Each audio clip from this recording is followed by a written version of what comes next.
Pensando bastante ao estudar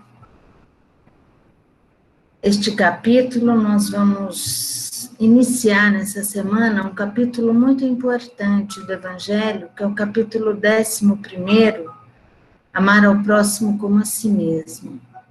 É um capítulo que vai falar para nós de um estado do ser ainda desconhecido nosso, porque nós não somos espíritos que sabemos amar incondicionalmente, amar na acepção mais profunda dessa palavra. Então, é um capítulo que vai falar ao nosso coração. Nós temos nos relacionado com o Evangelho, talvez mais racional do que emocionalmente.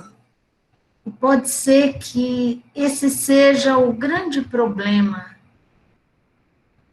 para nós, de não compreendermos na profundidade o Evangelho para praticá-lo na sua pureza.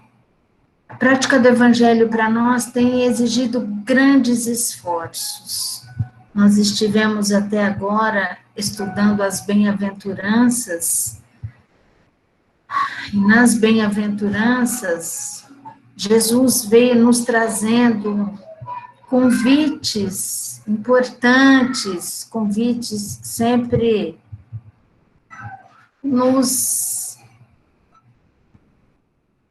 tentando nos atrair pela recompensa do esforço para a conquista daquele novo estado, né?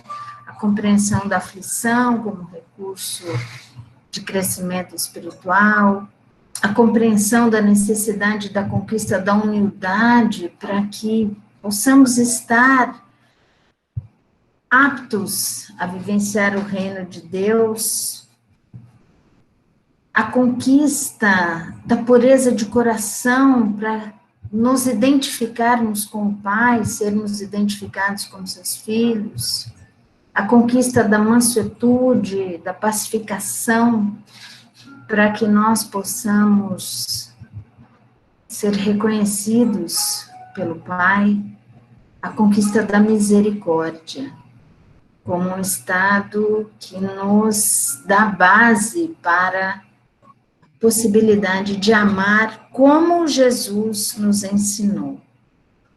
Então, a noite de hoje inicia uma semana de reflexões muito necessárias para todos nós, e nessa noite eu vou tentar trazer essas reflexões à luz do Evangelho, da doutrina espírita e da evangelização de espíritos, que colabora conosco, tentando dar sentido a esses convites do Cristo, tentando dar sentido a essa luta para a qual nós nos capacitar.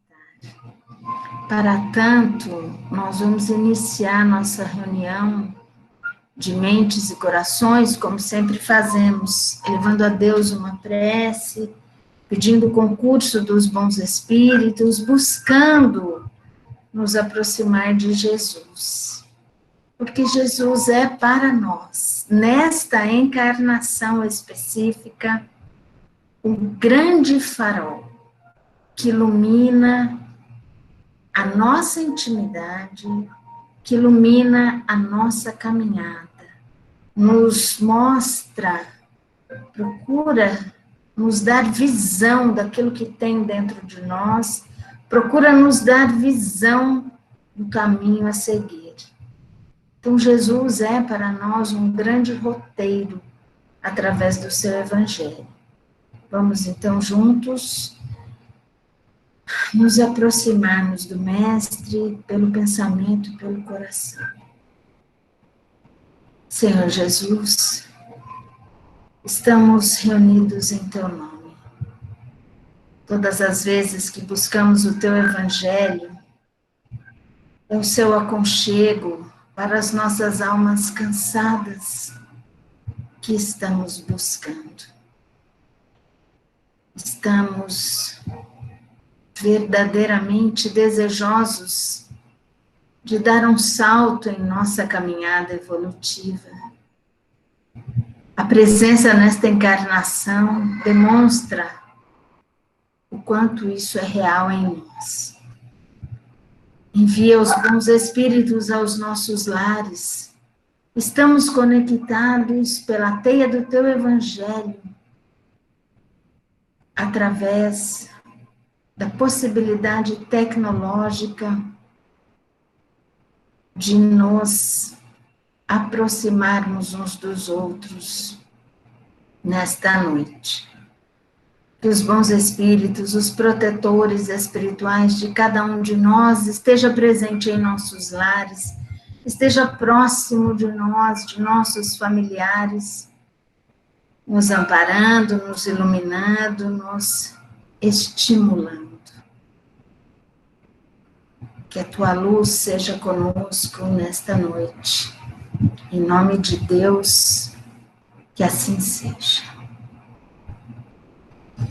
Bom, o capítulo é Amar ao Próximo como a Si Mesmo, um capítulo que vai trazer para nós lições bem práticas, se nós nos dispusermos a tentar compreender, e mais do que isso, tentar sentir a verdade dessas passagens do Evangelho. O primeiro item é o maior mandamento, ele está assentado em 3 passagens do Evangelho, do Novo Testamento, e em breves comentários de Kardec. Então, eu vou fazer a leitura das passagens do Evangelho para que nós possamos iniciar a nossa conversa. Item 1. Mas os fariseus, quando ouviram que Jesus tinha feito calar a boca aos saduceus, juntaram-se em conselho. E um deles, que era doutor da lei, tentando-o, perguntou-lhe: Mestre, qual é o maior mandamento da lei? Jesus lhe disse: Amarás ao Senhor, teu Deus, de todo o teu coração e de todo o teu entendimento. Este é o maior e o primeiro mandamento. E o segundo, semelhante a este, é: próximo como a ti mesmo. Estes 2 mandamentos contêm toda a lei e os profetas. Mateus, capítulo 22, versículos 34 e 40. E assim, tudo o que quereis que os homens vos façam, fazei-o também vós a eles, porque esta é a lei e os profetas. Também em Mateus, também no capítulo 22. Tratai todos os homens como quereríeis que eles vos tratassem. Está em Lucas, capítulo 6, versículo 31. Nesses 3 itens do Evangelho, do Novo Testamento, nós vemos já algumas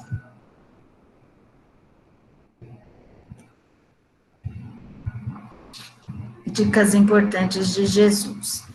Primeiro, Mateus anota para nós que os fariseus ficaram impressionados porque Jesus calou os saduceus. Jesus trazia respostas às suas perguntas, os seus questionamentos, né, os seus comentários, sempre levando a uma reflexão. Por isso que eles se calavam, porque eles faziam uma pergunta, Jesus geralmente devolvia com uma outra pergunta, ou sempre, como aqui, ele se referia a um aspecto da lei, demonstrando que ele era profundo conhecedor da lei. Mas mais do que profundo conhecedor da lei, Jesus era um praticante da lei do amor. Tanto era um praticante que ouvia e se dispunha a responder, a participar desses momentos, que não deviam ser momentos muito agradáveis. Imaginemos a vibração desse momento, né? Eles se juntaram em conselho para comentar isso, e logo depois destacaram um doutor da lei para conversar com Jesus. O que é um doutor da lei? Né? Nós chamamos de doutores, geralmente, aquelas pessoas que se aprofundam muito em determinado assunto, né? Nós sabemos que, academicamente, nós temos a graduação, depois da graduação, passa por uma especialização, pelo mestrado, pelo doutorado. O doutorado é um nível de conhecimento mais aprofundado, né? Quer dizer, a pessoa sabe bastante daquilo. Popularmente, quando alguém sabe muito de uma coisa, a gente fala, nossa, fulano é doutor nisso, né? A gente usa popularmente para indicar alguém que é muito bom numa coisa, que sabe bastante daquela coisa. Então, o que era um doutor da lei? Um profundo conhecedor da lei. Como é que um profundo conhecedor da lei pode ter dúvidas quanto ao maior mandamento, não é? Então, se nós fôssemos pensar, pode ser, mesmo um doutor da lei, pode ser que ele não conhecesse todos os aspectos, mas esse é um aspecto importante. Esse era um aspecto básico que qualquer um conheceria. Imaginemos um doutor da lei. Mas o próprio texto traz para nós, e esse doutor da lei, para tentar pegá-lo, né, faz a pergunta, mas qual é o maior mandamento da lei? Jesus responde imediatamente, amar a Deus sobre todas as coisas, de toda a tua alma, de todo o teu coração, de todo entendimento. É o maior e o primeiro mandamento. E aí ele acrescenta, eu fiquei pensando que Jesus faz isso por imensa misericórdia deles, né? De todos aqueles que estavam ali presentes naquele momento, de toda a humanidade como um todo. Porque a nossa condição espiritual, de espíritos ainda bem imaturos, né? Bem recém-saídos da caminhada, né, da criação, nós somos espíritos recentes, estamos ainda no segunda categoria de mundo, quer dizer, qual é a nossa experiência de vida espiritual? Ainda é incipiente, né, se nós formos nos comparar com espíritos puros. Então, nesse momento, Jesus se compadece, é misericordioso e traz para nós uma dica prática. E amarás ao teu próximo como a ti mesmo. É o segundo. E o segundo, semelhante a este, amarás ao teu próximo como a ti mesmo. Esses dois mandamentos contêm toda a lei e os profetas, né? Vamos parar por aqui com essa conversa. O maior de todos os mandamentos resume-se toda a lei, né? Antes que você entrasse em discussões estéreis sobre a lei, esses dois mandamentos são o resumo, é o que importa, não é? E aí ele complementa, e assim tudo que você quiser que os homens vos façam, faça também a eles, porque essa é a lei e os profetas. E Lucas anota, tratai todos os homens como quererias que eles vos tratassem. Nessa hora, mais uma vez, a imensa misericórdia do Cristo se apresenta para nós, porque ele traz a dica concreta, não é? Mais do que você mesmo como medida, todo mundo sabe o que quer para si, né? Todo mundo sabe muito bem como gostaria de ser tratado, o que gostaria que nos fizessem. Nós sabemos o que é bom, o que é melhor, o que nos deixaria bem, o que nos deixaria felizes. Nós sabemos o que nos faz bem, o que nos faz felizes. Simples, faça para o outro aquilo que você quer para você. É a tal da regra áurea, né? E aí, Emmanuel, traz para nós, no Caminho, Verdade e Vida, uma informação, gente, que eu acho importante, porque ele fala para nós o seguinte, né? Uma passagem lá no Caminho, Verdade e Vida, que chama Regra Áurea, ele fala, olha, incontestavelmente, muitos séculos antes da vinda do Cristo, já era ensinada a regra áurea trazida por embaixadores de sabedoria e misericórdia. Dizem os gregos, não façais ao próximo o que não desejais receber dele. Afirmavam os persas, fazei como quereis que se vos faça. Declaravam os chineses, o que não desejais para vós, não façais a outra. Recomendavam os egípcios, deixai passar aquele que fez aos outros o que desejava para si. Doutrinavam os hebreus, o que não quiserdes para vós, não desejeis para o próximo. Insistiam os romanos, a lei gravada nos corações humanos é amar os membros da sociedade como a si mesmo. Na antiguidade, todos os povos receberam a lei de ouro de magnanimidade do Cristo. Profetas, administradores, quer dizer,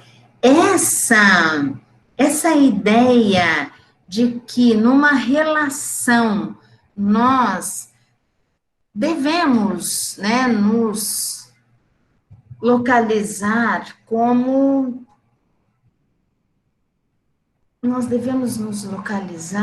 referencial, mas não como esse referencial de que é tudo para nós, como o egoísmo geralmente tem feito, né?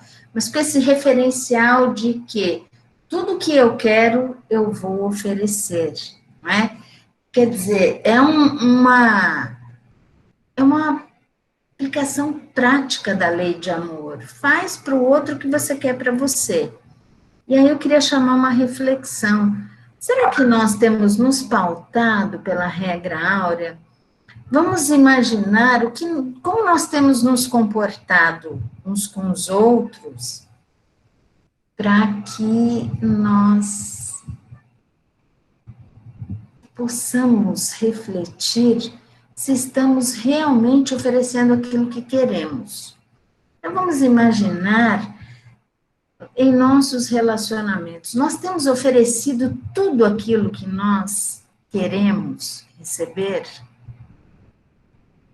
Eu acho que é uma reflexão importante, porque se esse é um exercício prático da conquista do amor, nós precisamos dar início a esse exercício prático, não é? E aí, eu estudei um pouco o livro Tempo de Decisão, Sacramento, que é o livro do último encontro, né? Que fala muito para nós sobre esse momento, que nós estamos em tempo de decisão, né?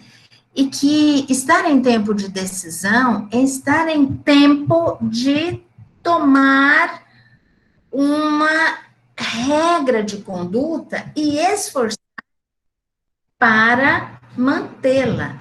E tomar uma regra de conduta para si com a participação da razão, da inteligência e da consciência.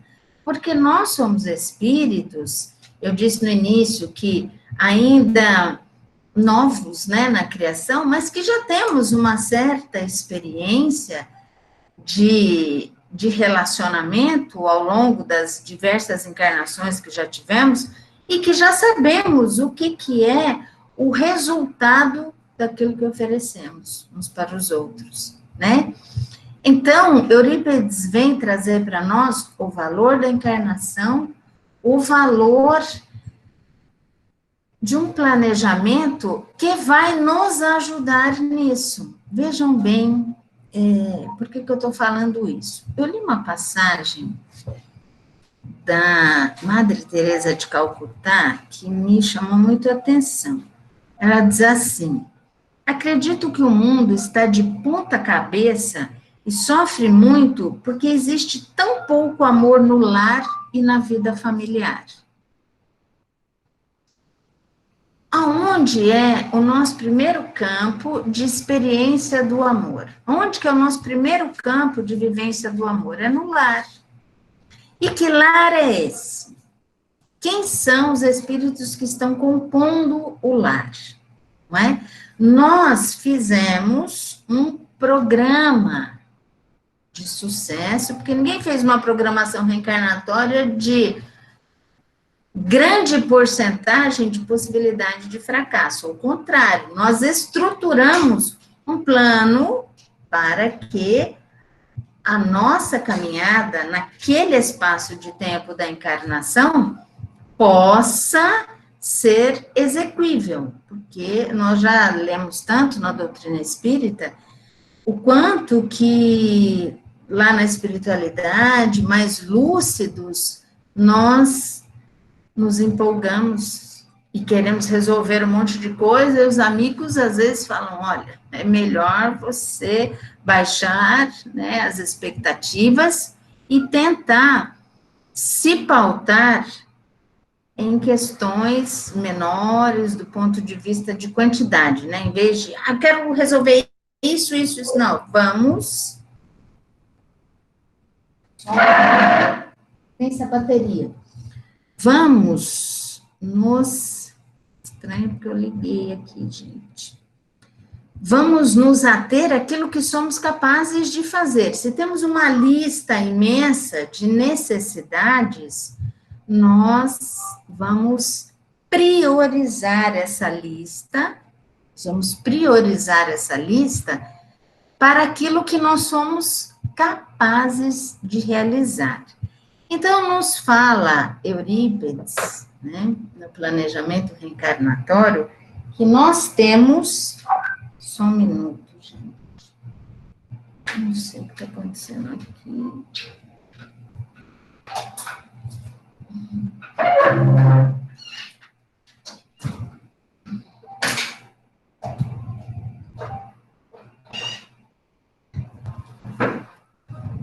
Acho que agora deu. Desculpem. Eu tomei o cuidado, agora deu, de ligar a bateria e, no fim, acho que era mau contato.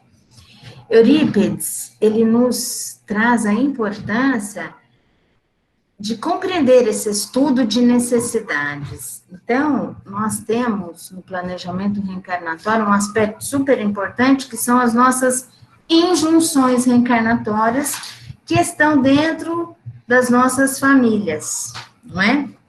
Quer dizer, aqueles espíritos que nós não podemos nos dar ao luxo de deixar para uma outra oportunidade. Não é? Por quê? Acho que isso já foi bem comentado aqui ao longo desses estudos que nós temos feito, porque para se estruturar um planejamento reencarnatório, nós precisamos de muita coragem, de muita clareza para não perder a oportunidade que nos foi dada. Então, muito bem, esse é um aspecto. Olhamos as nossas necessidades, olhamos para a nossa teia de relações, estruturamos os nossos grupos de convivência, estruturamos as injunções, que são aqueles vínculos que não se rompem ao longo da encarnação, né? A gente não rompe os vínculos das injunções, os vínculos familiares, né? E trazemos os recursos que vão nos ajudar nisso. Muito bem, estão dentro dos nossos lares. Para que fazemos isso? Para amar, para praticar essa lição de amar ao próximo como a nós mesmos. Como é que nós vamos amar ao próximo como a nós mesmos, se nós nem sequer temos tempo de conviver, de prestar atenção, enfim, de nos dedicarmos mais uns aos outros? Bom, aí a gente vê uma situação como essa que nós estamos vivendo atualmente. Como disse a Madre Teresa, parece que o mundo está de ponta cabeça, né? E sofre muito porque existe tão pouco amor no lar e na vida familiar. Aí o que acontece? As coisas vêm se organizando a ponto de nos colocar dentro de casa. E com as pessoas que nós talvez precisemos praticar mais, fazer para o outro aquilo que nós gostaríamos para nós, né? Fazer, oferecer aquilo que nós desejaríamos receber. Porque a gente vai para a terceira passagem do Evangelho, que é uma parábola. Aquela, eu acho super didática essa parábola, porque não tem como a gente não entender. O reino dos céus é comparado a um rei que quis tomar contas a seus servos. Vamos pensar no reino dos céus, para onde nós todos desejamos ir, né? O reino dos céus foi pintado por Jesus para nós como a maior riqueza que nós podemos almejar é a possibilidade de adentrar o reino dos céus. Vamos lembrar que ele comparou a uma pérola mais valiosa de todo mundo. Vamos lembrar que ele comparou a um campo onde foi enterrado o tesouro mais valioso de todos os tempos, e um homem vai, vende tudo que tem para ter aquele terreno, ou seja, nada do que a gente tem é mais valioso que o reino dos céus. O reino dos céus é comparado a uma festa, né? E aí nós vamos lembrar que uma festa é sempre abundância, é sempre beleza, é sempre alegria, né? Quer dizer, a gente não pensa no reino dos céus como algo que não seja bom. O reino dos céus é como um fermento que foi manipulado por uma mulher, uma pequena porção de fermento manipulado por uma mulher, acrescido a 3 porções de farinha e que após essa manipulação cresceu, né? Vamos pensar, né? A gente tem feito tanto pão, bolo, porque temos tido tempo de vivenciar a cozinha em casa, né? Como que o fermento, ele é mágico e nos encanta, como ele realmente, ele dá leveza, ele cresce, né? Ele torna aquele alimento farto, não é? E por aí vai. Mas nessa parábola, ele fala que o reino dos céus é comparado a um rei que quis tomar contas a seus servos, ou seja, em algum momento, antes dessa nossa entrada ao reino dos céus, nós vamos ter que prestar contas, né? Mas olha que interessante, tendo começado a tomar as contas, apresentou-se-lhe um que lhe devia 10.000 talentos. E como não tivesse com o que pagar, mandou o seu senhor que o vendessem, a ele, sua mulher e seus filhos e tudo que tinha, para ficar pago da dívida. Porém, o tal servo, lançando-se-lhe aos pés, fazia-lhe esta súplica: tem paciência comigo, que eu te pagarei tudo.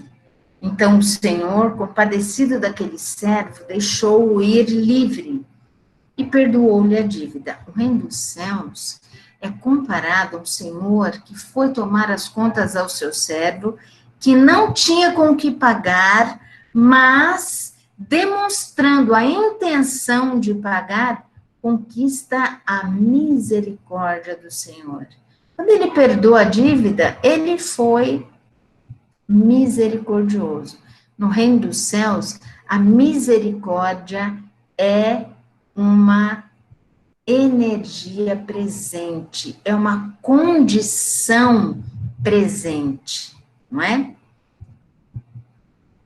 Tendo saído o servo, encontrou um de seus companheiros que lhe devia 100 dinheiros, e lançando-lhe a mão à garganta, o asfixiava, dizendo: paga-me o que deves. E o companheiro, lançando-se-lhe aos pés, rogava, dizendo: tem paciência comigo, que eu satisfarei tudo. Porém, ele não atendeu. Retirou-se e fez que o metessem na cadeia até pagar a dívida. Recebeu a misericórdia e não repassou. quis para ele a misericórdia, mas não foi capaz de oferecer. Não fez para o outro aquilo que queria para ele, né? Porém, os outros servos, seus companheiros, vendo o que se passava, sentiram-no fortemente e foram dar parte a seu senhor de tudo o que lhe tinha acontecido. Então fez vir o seu senhor e lhe disse: servo mau, eu te perdoei a dívida toda porque me vieste rogar isso. Não devias tu logo compadecer-te igualmente do teu companheiro, assim como também eu me compadeci de ti? Cheio de cólera, mandou seu senhor que o entregassem aos algozes até pagar toda a dívida. Assim também vos tratará meu Pai Celestial, se não perdoardes do íntimo de vossos corações aquilo que vos tenha feito vossos irmãos. Gente, que coisa mais concreta, né? Vamos pensar o quanto que isso acontece conosco, o quanto que nós desejamos ser perdoados, o quanto que nós desejamos ser compreendidos e o quanto que às vezes não é isso que nós oferecemos. Então, estar em casa nesse momento é a nossa oportunidade de fazer isso, é a nossa oportunidade de nos observarmos, né? E tentar encontrar por que eu não consigo oferecer ao outro aquilo que eu gostaria. E essa reflexão, ela é muito profunda para mim, porque a gente estudou tanto o perdão, tanto a misericórdia, né? E se fomos ofendidos e magoados, enganados, traídos, aí a primeira coisa que nos vem não é necessariamente devolver ao outro compreensão. Ele não foi capaz ainda, nesse momento, de se comportar diferente. Às vezes a gente dá esse conselho para o próximo, mas quando aquilo toca a nossa intimidade, nem sempre é fácil. E muitas vezes nós podemos nos entristecer. Ultimamente não tem me entristecido tanto com o outro, com aquilo que ele me faz. Tem me entristecido mais quando eu não consigo vencer a barreira que tem impedido de expressar mais compreensão, mais misericórdia, porque a gente sempre fica com aquela impressão que se eu perdoar, eu vou estar sendo conivente com aquilo. E não, aquilo é uma escolha da pessoa, né? É difícil, nós gostaríamos que não fosse daquele jeito, mas é uma escolha da pessoa e é o tempo da pessoa. O que me cabe? Oferecer aquilo que eu gostaria para mim. Oportunidade de começar de novo, a oportunidade, mas de limpar o coração, porque às vezes nós até queremos fazer de um jeito diferente, mas o nosso coração não está envolvido pelo amor. E aí, tanto Eurípides quanto a Sueli, eu li um texto da Sueli, que é Jesus e a Inteligência Emocional, que é muito interessante. Ela se refere àquele livro das inteligências múltiplas do Daniel Goleman, quando ele diz o seguinte, que grandes mestres, né, e cita inclusive Jesus, eu vou pegar aqui para ler para vocês, porque vale a pena. Ó, afirma o Daniel Goleman em seu livro Inteligência Emocional, que os grandes mestres espirituais, como Jesus e Buda, tocaram o coração dos seus discípulos falando na linguagem da emoção, ensinando por parábolas, fábulas e contos. Segundo esse escritor, esses mestres espirituais falam no vernáculo do coração, o que do ponto de vista racional tem pouco sentido. Isso me tocou porque eu fiquei pensando, talvez a gente esteja tão preocupado em entender, em procurar racionalmente como fazer, mas por que eu não consigo? e tenha se dado pouca oportunidade de ser tocado no coração. E talvez a gente deva se lembrar, quando alguém erra conosco, de um erro nosso, porque nós também erramos. Quando eu errei, como foi quando você errou? Você tomou consciência que errou? Porque às vezes a gente erra e nem toma consciência, não percebe, não julga que aquilo foi um erro, acha que estava certo e pronto. Mas quando vem a consciência de que você errou, de que você não foi legal naquele momento, o que é que te vem? O que é que se apresenta para você? Uma imensa vontade de ser compreendido, uma imensa vontade de ser acolhido, e não de ser julgado, de ser criticado, de ser cobrado, porque uma das coisas tristes que nós fazemos nas horas mais difíceis, né, é cobrar a pessoa justamente no momento em que não é para fazer isso, né? Será que não é isso? Será que a gente não está precisando sentir mais? E não é só sentir a lição do Cristo, eu fiquei pensando nisso, queria dividir isso com vocês. Eu não estou trazendo hoje nenhuma resposta pronta. Eu estou convidando a todos a fazermos juntos algumas reflexões. Por que nós não temos conseguido amar ao próximo como a nós mesmos? Por que tem sido tão difícil em algumas situações? Observemos essas situações. Por que não consigo fazer para o outro aquilo que eu gostaria que me fizesse? Eu fiquei pensando, porque às vezes eu acho que eu sou mais merecedor que o outro, porque eu acho. Por isso que o capítulo da misericórdia é anterior a esse. Porque o capítulo da misericórdia faz todas essas reflexões. Pede para a gente sair da nossa postura de superioridade, porque quando alguém erra conosco, nós nos sentimos melhores do que aquele alguém. E nós não somos, porque nós também erramos. Nós também precisamos que Deus nos acolha em nossas fragilidades. Nós também precisamos ser compreendidos. Nós também não queremos ser cobrados, não queremos ser apontados, criticados, injustiçados. E aí o autor fala para a gente que, na verdade, é a inteligência emocional, da emoção, do coração, que vai nos ensinar, que vai nos ajudar a compreender o Cristo, né? E aí ele fala que nós não podemos. Emoção se refere a sentimento e seus pensamentos distintos, estados psicológicos, biológicos e uma gama de tendências para agir. Não podemos perder de vista as sutilezas em que as emoções se manifestam, para melhor entendimento do assunto e encaminhamento do nosso raciocínio.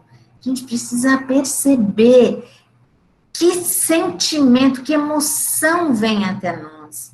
Eurípides fala para a gente, no Tempo de Decisão, que se nós não prestarmos atenção em duas coisas importantíssimas do espírito, que é a intenção e o interesse. Qual é o seu interesse nisso? Qual é a sua intenção com isso? Porque ele fala que nós somos movidos pelo interesse e pela intenção.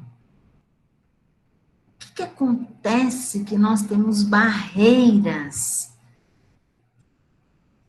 emocionais? Ele fala que a nossa intenção e o nosso interesse se materializou tanto que nós não somos capazes de nos relacionar com a linguagem da emoção, com a linguagem do amor, que é o que Jesus nos convida nessa passagem dele. Ele diz para a gente, né, que Os estudiosos, eles agrupam as emoções em famílias, assim como a gente tem a família das cores frias, as cores quentes, ele fala das emoções. Ele vai falando da ira. Qual é a família das emoções da pasta ira? Fúria, revolta, ressentimento, raiva, exasperação, indignação, animosidade, aborrecimento, irritabilidade, hostilidade, no extremo ódio, violência patológicos. Da tristeza. Na pasta da tristeza, quais são as emoções presentes, né? Sofrimento, mágoa, desânimo, desalento, melancolia, autopiedade, solidão, amparo, desamparo, medo, prazer, amor. Eu vou pular direto para a pastinha amor, porque é dela que nós vamos falar hoje. Quais são os estados íntimos que estão na pastinha do amor? Aceitação. Pensemos nas nossas dificuldades de relacionamento na família, porque agora nós não estamos quarentenados com o nosso chefe, nem com o nosso vizinho. Nós estamos quarentenados com o marido, com a mulher, com o filho, com o irmão, com a sogra, não é isso? Aceitação, amizade, confiança, afinidade, dedicação, olha isso, caridade. Então, se a gente não tiver esse conjunto de estados vibrando em nós, uma disposição para aceitação, nos comportarmos como amigos, amizade verdadeira, né? O que é ser um amigo? É estar sempre disposto a estar do lado, é sempre disposto a ajudar, sempre disposto a acolher, não é assim? Confiança é confiar. Vocês já observaram como, nesses relacionamentos mais difíceis, falta confiança? A gente sempre desconfia um do outro. A gente desconfia. Ah, mas então, será? Não, você fez. Se não, não fiz. Fez, que eu sei que você fez. A gente se comporta assim. A gente fica sempre esperando o que vem dali. Isso, não, o amor não se pauta na desconfiança, na afinidade. Então, a gente tem que investir na nossa afinidade. Não, mas eu não tenho afinidade com esse espírito. Será que não? Será que não? Porque nós estamos fazendo parte da mesma família. Há alguma afinidade entre nós e nós precisamos investir nessa afinidade. Aquilo que juntos nós fazemos bem, aquilo que juntos, né, quando eu manifesto, o outro manifesta, isso nos faz bem. Dedicação, nós temos nos dedicado um para o outro. Como é que está isso para nós? Porque esta é uma encarnação chave. O que é uma encarnação chave? A gente tem uma série de encarnações, um monte. Periodicamente, nós estruturamos uma encarnação chave. O que é aquela encarnação? Ali vão ser estruturadas situações de progresso intenso. Então, ali, naquela encarnação, você vai ter oportunidades de dar um salto. Aí você vem para mais um conjunto de encarnações, se fortalecendo, estruturando, enfim, né? Fortalecendo algumas qualidades, algumas habilidades, desenvolvendo algumas virtudes para uma nova encarnação chave, que é quando a gente define situações X, marca com o X, tica lá, eu tenho que solucionar isso. E essa é uma encarnação chave, a encarnação da transição, estamos encarnados na transição planetária. É a Terra que transita, a humanidade terrena é que há de transitar com a Terra de um estado para outro. Quando a gente vê, a gente vai pensar cada um na sua área, por exemplo, né? Eu fico pensando em alguns exemplos da biologia, né? Ah, essa aqui é uma vegetação de transição. O que é uma vegetação de transição? Vou pegar aqui o nosso bioma Mata Atlântica. Então, a Mata Atlântica tem características muito bem definidas, muito específicas. A gente tem praia, é um ecossistema com características específicas muito bem definidas. Bem diferente um ecossistema do outro. Entre eles tem uma vegetação de transição, que a gente chama que é vegetação de restinga, que tem traço deste bioma e deste bioma. Quer dizer, é assim que nós estamos, nesse momento de transição. Nós temos traços, por que eu quis trazer esse exemplo? Porque nós temos traços ainda da dificuldade, mas nós já temos traço. Olha, na praia, a vegetação, a gente não vê grandes árvores na praia, né? O solo ali não faculta o crescimento de vegetação muito alta, muito frondosa, como é dentro da mata, né? Na praia, a gente tem uma vegetação, a heterogeneidade, a diversidade da praia é bem mais pobre, vou dizer assim, do que a diversidade da mata, né? E na restinga, o que a gente tem? Espécies que estão adaptadas a essas condições e a essas, né? Nós estamos nesse momento, mas a gente quer ficar onde? Nós queremos ampliar a nossa riqueza, o nosso potencial, ou nós queremos continuar com as nossas características específicas passadas? Nós estamos num momento que temos traços do ontem, mas já vislumbramos os traços do amanhã, e já pulsam em nós. Olha nós aqui reunidos diariamente em torno do Evangelho, buscando em nós, uns nos outros, condições de compreender e praticar o Evangelho. É muito importante que a gente pense nisso. É muito importante que nós não sejamos esse credor infiel que pede para Deus a misericórdia e não oferece para aquele que está do seu lado. Não queramos de forma nenhuma fazer esse papel. Aprendamos a abrir os nossos corações e busquemos em nós a origem das dificuldades de estarmos verdadeiramente dispostos uns aos outros. Eu vou usar da Madre Teresa porque a gente precisa se inspirar em espíritos que conseguiram, que se aproximaram de Jesus. A primeira vez que eu li isso, falei, como? Aí eu tive que continuar a leitura para entender. Ela diz assim, se eu alguma vez vier a ser santa, serei certamente uma santa da escuridão. Estarei continuamente ausente do céu, para acender a luz daqueles que se encontram na escuridão na terra. Meu Deus, olha o grau de adiantamento desse espírito. Estarei continuamente ausente do céu, para acender a luz daqueles que se encontram na escuridão na terra. Além dela, a gente tem Bezerra. Desencarnou, olha, Maria te chama, você pode ir lá para os páramos celestes. Não, eu quero ficar por mais um tempo, junto aos meus irmãos que sofrem na terra. E está aqui nos ajudando, através de tantos médiuns. Podia estar lá, mas essa é uma condição do egoísmo.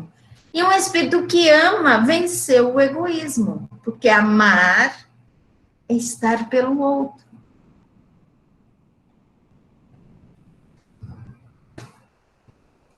São muitas as reflexões, né? Que a gente possa essa semana toda pensar. Eu queria terminar com as palavras de Kardec, tá?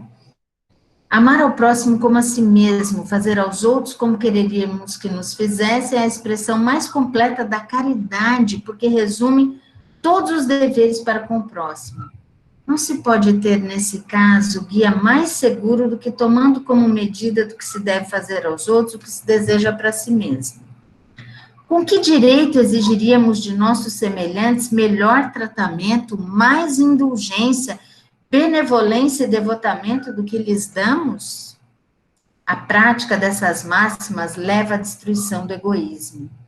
Quando os homens as tomarem como normas de conduta e como base de suas instituições, compreenderão a verdadeira fraternidade e farão reinar a paz entre eles.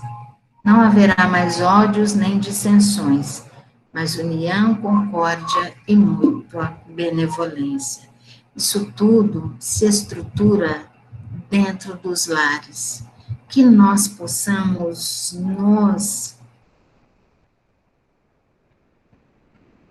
nos esforçar muito para realizar processos educativos através de exemplo de dignidade, de respeito, de fraternidade dentro de casa, porque o que tanto tem nos chateado fora, o que nós estamos vivendo no nosso país é lamentável. A gente não tem saída, não sabemos o que vai acontecer, porque o interesse e a intenção que tem movido os espíritos que têm estado à frente dos destinos do Brasil não são interesses fraternos, intenções de amor, não são. Não são interesse coletivo, não são do interesse humanitário. E nós temos vivenciado a dor de ver impotentes. Eu me sinto completamente impotente nesse momento. O que nos resta é não perder a fé e a esperança por confiar que está nas mãos do Cristo a nossa caminhada. Nós merecemos passar por essa situação?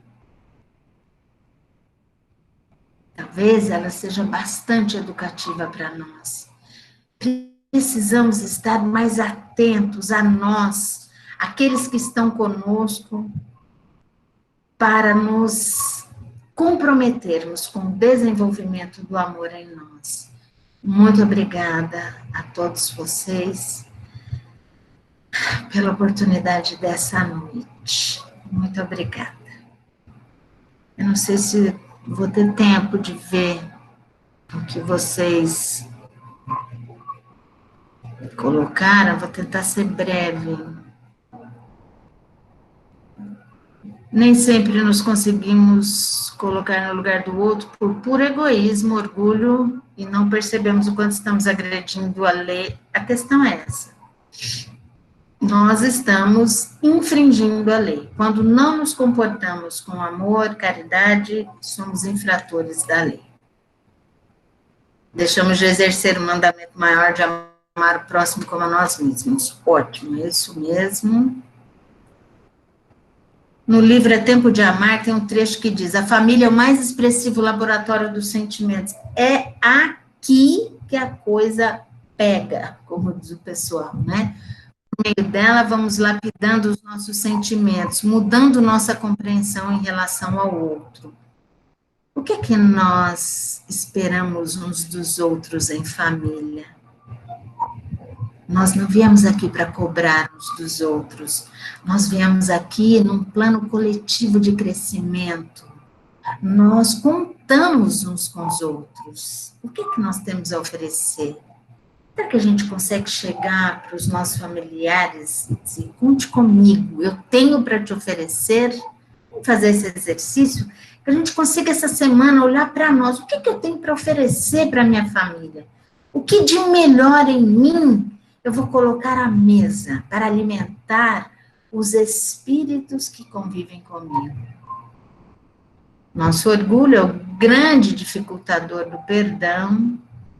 Quando temos impasses difíceis de compreender, tentamos exigir do outro a conduta perfeita.